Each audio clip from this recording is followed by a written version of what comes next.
हर हर महादेव. नमस्कार. माता पार्वतीची परीक्षा घेण्यासाठी महादेवांनी मगरीचे रूप का घेतले होते, त्याची पौराणिक कथा काय आहे, चला तर आजच्या व्हिडिओमध्ये आपण जाणून घेऊया. महादेवांना भोलेनाथ, शंकर असे नाव आहेत. शिव हे एक अकल्पनीय शक्ती आहेत. ते क्रोधित झाले आणि तिसरा डोळा उघडला तर अनर्थ होईल आणि संपूर्ण विश्वाचा नाश होईल असे मानले जाते. एवढे शक्तिशाली महादेव स्वभावाने मात्र अतिशय मऊ आणि भोळे आहेत.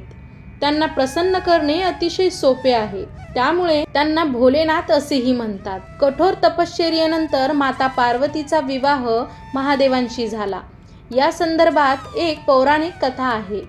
भगवान शंकराने एकदा माता पार्वतीची परीक्षा घेण्यासाठी मगरीचे रूप घेतले होते असे मानले जाते. पौराणिक कथेनुसार हिमालय पर्वताची कन्या माता पार्वतीने महादेवांशी विवाह करण्यासाठी कठोर तपश्चर्या केली.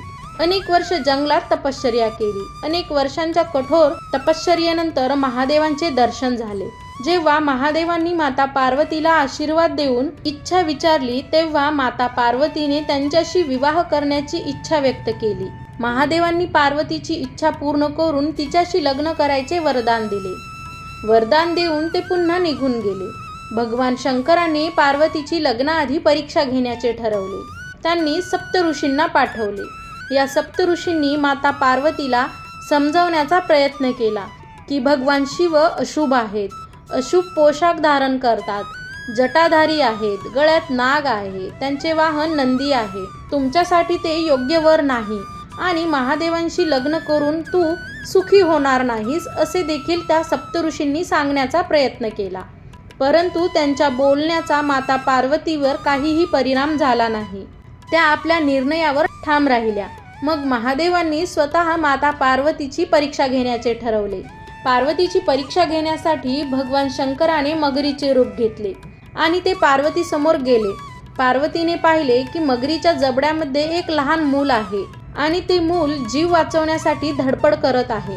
हे चित्र पाहून माता पार्वती भावुक झाली. तिने मगरीला मुलाला सोडवण्यासाठी विनंती केली.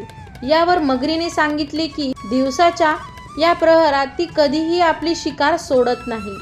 मात्र पार्वतीने वारंवार विनंती केल्यावर मगरीने एक अट घातली. मगर पार्वतीला म्हणाली की भगवान शंकराने तुला जे वरदान दिले आहे ते तू मला दिलेस तर मी बालकाला सोडून देईल. पार्वतीने क्षणाचाही विलंब न लावता मगरीला वचन दिले आणि त्या मुलाचे प्राण वाचवले.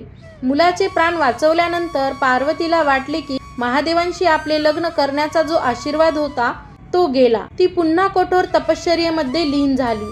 तेव्हा भोलेनाथ प्रकट झाले आणि पार्वतीकडे पाहून हसत म्हणाले, ती मगर आणि ते लहान मूल मीच होतो. मी तुझी परीक्षा घेत होतो. तू परीक्षेत सफल झाली. यानंतर भगवान शंकरांनी माता पार्वतीशी विवाह केला आणि तिला आपली अर्धांगिनी बनवले.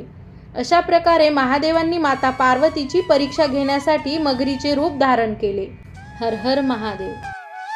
अशाच नवनवीन माहितींसाठी चॅनलला नक्की लाईक, शेअर आणि सबस्क्राईब करा.